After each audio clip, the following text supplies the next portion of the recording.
ಆತ್ಮೀಯ ಬಂಧುಗಳೇ, ಶ್ರೀರಾಮಚರಿತಮಾನಸ ಉತ್ತರಕಾಂಡ 550 ಚೌಪಾಯಿಗಳು ಮತ್ತು ದೋಹೆಗಳನ್ನು ತಿಳ್ಕೊಳ್ಳೋಣ. ಮರುತ್ ಕೋಟಿ ಸತ್ ಬಿಪುಲ್ ಬಲ್, ರಬಿ ಸತ್ ಕೋಟಿ ಪ್ರಕಾಶ, ಸಸಿ ಸತ್ ಕೋಟಿ ಸುಸೀತಲ್, ಸಮನ್ ಸಕಲ ಭವ ತ್ರಾಸ, ಕಾಲ ಕೋಟಿ ಸತ್ ಸರಿಸ್ ಅತಿ, ದುಸ್ತರ ದುರ್ಗ ದುರಂತ, ಧೂಮ ಕೇತು ಸತ್ ಕೋಟಿ, ಸಮ ದುರಾಧರಶ ಭಗವಂತ. प्रभु अगाध सत कोटि पताला, समन कोटि सत सरिस कराला, तीरथ अमित कोटि सम पावन, नाम अखिल अघ पूग नसावन, हिमगिरि कोटि अचल रघुबीरा, सिंधु कोटि सत सम गंभीरा, काम धेनु सत कोटि समाना, सकल कामदायक भगवाना, सारद कोटि अमित चतुराई, विधि सत कोटि सृष्टि निपुनाई, विष्णु कोटि सम पालन करता, रुद्र कोटि सत सम संहर्ता, धनद कोटि सत सम धनवाना, माया कोटि प्रपंच निधाना, भार धरन सत कोटि अहिसा, ನಿರವಧಿ ನಿರುಪಮ ಪ್ರಭು ಜಗದೀಶ. ಇವು ಚೌಪಾಯಿಗಳು ಮತ್ತು ದೋಹೆಗಳು. ಈಗ ಇದರ ಅರ್ಥವನ್ನು ತಿಳ್ಕೊಳ್ಳೋದಕ್ಕೆ ಪ್ರಯತ್ನ ಮಾಡೋಣ.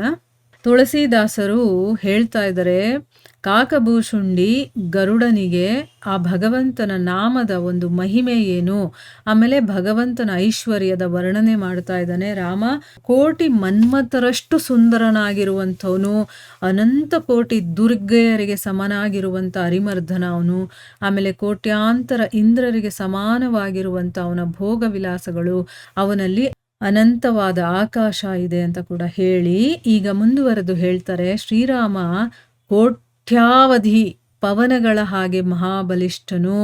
ಅಂದರೆ ಗಾಳಿ ಅನ್ನೋದು ಎಷ್ಟು ಬಲಿಷ್ಠವಾಗಿರುವಂಥದ್ದು, ತುಂಬ ಶಕ್ತಿ ಇರುವಂಥದ್ದು ಗಾಳಿಗೆ ಅಲ್ವಾ, ಆ ರೀತಿ ಶಕ್ತಿ ಇರುವಂಥವನು.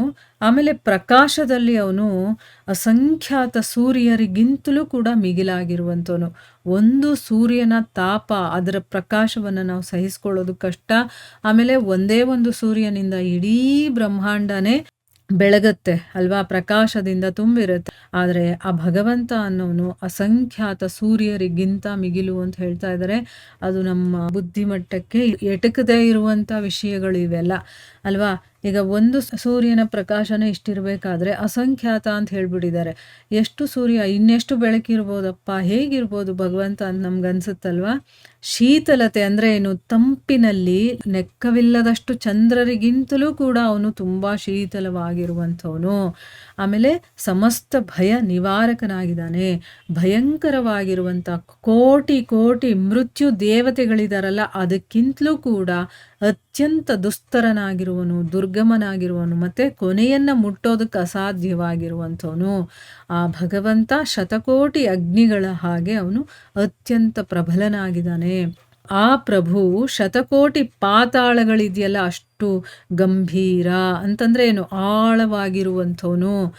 ಅರ್ಬುದ ಯಮರ ಹಾಗೆ ಭಯಾನಕವಾಗಿರುವಂಥವನು. ಅನಂತ ಕೋಟಿ ತೀರ್ಥ ಸ್ಥಾನಗಳಿಗಿಂತ ಅತ್ಯಂತ ಪವಿತ್ರವಾಗಿರುವಂಥವನು. ಈಗ ತೀರ್ಥ ಸ್ಥಾನಗಳಿಗೆ ನಾವು ಯಾಕೆ ಹೋಗ್ತೀವಿ ಹೇಳಿ, ಅಲ್ಲಿ ಪಾವಿತ್ರತೆ ಇರುತ್ತೆ. ನಾವು ಹೋದರೆ ಅಟ್ಲೀಸ್ಟು ನಮ್ಮ ಪಾಪಗಳು ಹೋಗಿ ಆ ಪವಿತ್ರತೆಯಿಂದ ನಮ್ಮ ಪಾಪಗಳು ದೂರ ಆಗುತ್ತೆ ಅಂತ ಹೋಗ್ತೀವಲ್ವಾ. ಆದರೆ ಭಗವಂತ ಅನಂತ ಕೋಟಿ ತೀರ್ಥ ಸ್ಥಾನಗಳಿಗಿಂತ ಪವಿತ್ರನಾಗಿದ್ದಾನೆ ಅಂತ ಹೇಳ್ತಾ ಇದ್ದಾರೆ. ಆಮೇಲೆ ಅವನ ನಾಮ ಇದೆಯಲ್ಲ, ಅದು ಅಖಿಲ ಪಾಪ ಸಮೂಹವನ್ನ, ಅಂದರೆ ಏನು, ನಾವು ಯಾವ್ಯಾವ ಜನ್ಮದಿಂದ ಏನೇನೆಲ್ಲ ಪಾಪಗಳನ್ನು ಮಾಡ್ಕೊಂಡು ಬಂದಿರ್ತೀವೋ ಅದರ ಸಮೂಹವನ್ನೇ ನಾಶ ಮಾಡುವಂಥದ್ದು ಯಾವುದು, ಅವನ ನಾಮ. ಅದಕ್ಕೆ ನಾಮಸ್ಮರಣೆಗೆ ತುಂಬ ಇಂಪಾರ್ಟೆನ್ಸ್ ಕೊಡೋದು. ಶ್ರೀ ರಘುವೀರ ಕೋಟಿ ಹಿಮಾಲಯಗಳಿಗಿಂತ ಸುಸ್ಥಿರನಾಗಿದ್ದಾನೆ. ಹಿಮಾಲಯ ನೋಡಿ ಸ್ಥಿರವಾಗಿ ಹೇಗೆ ನಿಂತಿದೆ.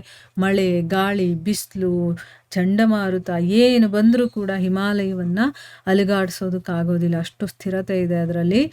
ಆ ರೀತಿ. ಆಮೇಲೆ ಗಾಂಭೀರ್ಯದಲ್ಲಿ ಅನೇಕ ಮಹಾಸಮುದ್ರಗಳಿಗಿಂತಲೂ ಕೂಡ ಮಿಗಿಲಾದವನು.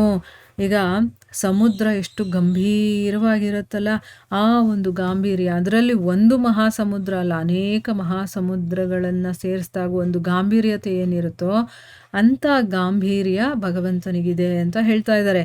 ಆ ಭಗವಂತ ದಾತೃತ್ವದಲ್ಲಿ ಶತಕೋಟಿ ಕಾಮಧೇನುಗಳಿಗಿಂತಲೂ ಕೂಡ ಹೆಚ್ಚಿನವನು.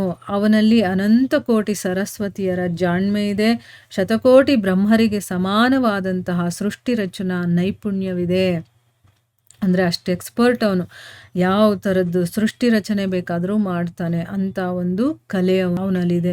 ಕೋಟ್ಯಾಂತರ ವಿಷ್ಣುಗಳಿಗೆ ಮೀರಿದ ಲೋಕ ಸಂರಕ್ಷಕ ಅವನು. ಶತಕೋಟಿ ರುದ್ರರ ಹಾಗೆ ಸಂಹಾರಕ. ಈಗ ಒಬ್ಬ ರುದ್ರ ಎಷ್ಟು ಸಂಹಾರ ಮಾಡ್ತಾನೆ, ಅದೇ ಶತಕೋಟಿ ಅಂತ ಹೇಳಿದ್ದಾರೆ. ಅಷ್ಟು ರುದ್ರರಿಗಿರುವಷ್ಟು ಶಕ್ತಿ, ಸಂಹಾರ ಮಾಡುವಂಥ ಶಕ್ತಿ ಅವನಿಗಿದೆ. ಆಮೇಲೆ ಕೋಟ್ಯಾಂತರ ವಿಷ್ಣುಗಳು ಸಂರಕ್ಷಣೆ ಮಾಡ್ತಾರಲ್ಲ ಲೋಕವನ್ನು, ಅದಕ್ಕಿಂತ ಮೀರಿದಂತಹ ಶಕ್ತಿ ಅವನಲ್ಲಿದೆ. ಅನೇಕ ಕೋಟಿ ಕುಬೇರರಿಗೆ ಮಿಗಿಲಾದ ಧನವಂತ ಭಗವಂತ. ಕೋಟ್ಯಾಂತರ ಮಾಯೆಯ ಹಾಗೆ ಸೃಷ್ಟಿಯ ನಿಧಿ ಅವನು. ಭಾರ ಹೊರೋದ್ರಲ್ಲಿ ಅವನು ಕೋಟಿ ಕೋಟಿ ಆದಿಶೇಷರಿಗೆ ಸಮಾನನಾಗಿದ್ದಾನೆ. ಎಷ್ಟು ಭಾರ ಬೇಕಾದರೂ ಅವನು ಹೊರತಾನೆ. ಇನ್ನ ಹೆಚ್ಚಿನದಾಗಿ ಏನು ಹೇಳೋದಕ್ಕೆ ಸಾಧ್ಯ? ಜಗದೀಶ್ವರನಾದಂತಹ ಪ್ರಭು ಶ್ರೀರಾಮ ಇದಾನಲ್ಲ, ಅವನು ನಿರವಧಿಕನು, ನಿರುಪಮಾನನು. ಅವನನ್ನು ಯಾರು ಕೊಲ್ಲೋದಕ್ಕಾಗೋದಿಲ್ಲ, ಅವನು ಯಾರನ್ನು ಕೊಲ್ಲೋದಿಲ್ಲ. ನಿರುಪಮಾನನಾಗಿರುವಂಥವನು ಅಂತೆಲ್ಲ ಇಲ್ಲಿ ಭಗವಂತನ ಒಂದು ವಿಶೇಷತೆಯನ್ನು, ಅವನ ಐಶ್ವರ್ಯಗಳನ್ನು, ಅವನಲ್ಲಿರುವಂತಹ ಶಕ್ತಿ ಏನು ಎಲ್ಲವನ್ನ ಇಲ್ಲಿ ವಿವರವಾಗಿ ಕಾಕಭೂಷುಂಡಿ ಅವರು ಗರುಡನಿಗೆ ಹೇಳ್ತಾ ಇದ್ದಾರೆ. ಮುಂದುವರೆದು ಏನು ಹೇಳ್ತಾರೆ ಅನ್ನೋದನ್ನ ನಾವು ಮುಂದಿನ ಭಾಗದಲ್ಲಿ ತಿಳ್ಕೊಳ್ಳೋಣ. ಹರೇ ಕೃಷ್ಣ.